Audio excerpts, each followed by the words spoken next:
আমার সাথে ঘটনা হয়েছিল আজকে মাস 4-5 মাস আগে। এক ভদ্র, আমি তো বাইরে কন্ট্রাক্টারি করি, লেবার সাপ্লাই টাপ্লাই প্রজেক্টেও করি সব জায়গায়। তো আমার ফোন নম্বর, অ্যাকাউন্ট নম্বর সব জায়গায় থাকে দেওয়া। তো উনি একদিন আমাকে ফোন করেছিল ওই বেলা 1টার সময়। তো বললে যে তোমার অ্যাকাউন্টে কিছু টাকা ঢোকাবো। আমি বললাম কিসের টাকা? বললে হ্যাঁ, 4 মাস আগে, 4 মাস আগে।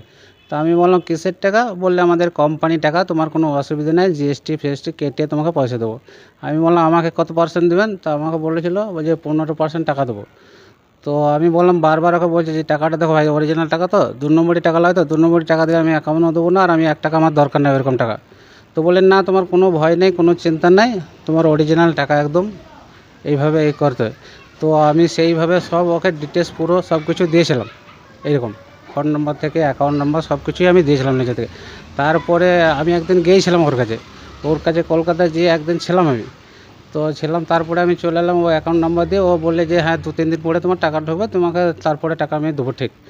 তো আমাকে তারপরে অ্যাকাউন্ট, ব্যাংক বন্ধ ছিল 2 দিন, শনি রবিবার। সেই 2 দিনে ও টাকা মোটামুটি 1.5 কোটি টাকা মতন ঢোকেন দেয় অ্যাকাউন্টে।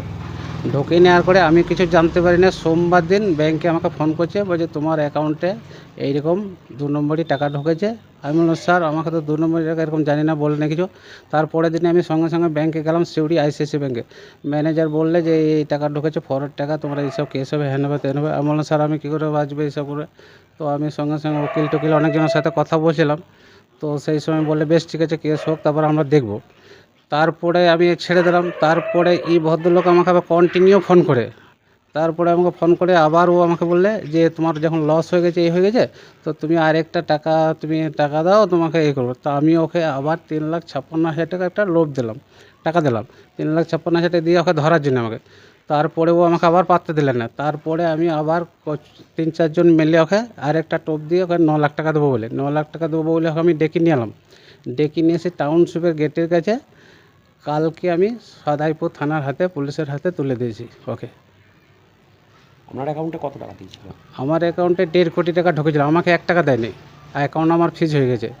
ব্যাংক ম্যানেজার আমার ঘরেও এসেছিলো, সবাই এসেছিলো। আপনি জানতেন না যেটা? না, আমি জানতাম না, জানলে আমি অ্যাকাউন্ট দিতাম না। আমাকে বলেছিল কোম্পানি টাকা এটা। তাছাড়া আমি লোকের টাকা কেনে আমি লোবো আমার অ্যাকাউন্টে? উনি তো আপনার পরিচিত ছিল না, পরিচিত ছিল না। ফোনে কথা হয়ে কোম্পানি, ও বলে এলএনটিতে কাজ করে, তোমাকে চিনি আমি, তোমার সব কিছু জানি। আমি ঠিক আছে তাহলে, জানাশোনা তাহলে। এইভাবে আমি এটা করেছিলাম। আর আমার একটা ভুল হয়েছে, অ্যাকাউন্ট নাম্বারটা দিয়ে এই যে টাকা জানলাম না আমি, বারবার তাও বললাম ভাইকে যে দেখো ভাই আমার টাকাটা অরিজিনাল টাকা তো। বলছে হ্যাঁ অরিজিনাল টাকা, তোমার কোনো ভয় নেই, কিছু নেই। আমি বলেছি আমার ব্যবসা ফ্যাবসা সব বন্ধ হয়ে যাবে, আমার অনেক কিছু ব্যাপার আছে, হার্ডওয়্যারের দোকান আছে, আমি পিটিসিএল কন্ট্রাক্টারি করি, তো মান সম্মান আছে সব কিছু। তো বলে না, কোনো চিন্তা নেই। থানায় জানিয়েছেন? থানায় এখন আমি জানিয়েছি, কেস করেছি কালকে। আমি কোর্টেও উকিলকেও দিয়েও করেছি, অ্যাপ্লিকেশন করেছি, সাইবার কেয়ারও জানিয়েছি, সব জায়গায় জানিয়েছি।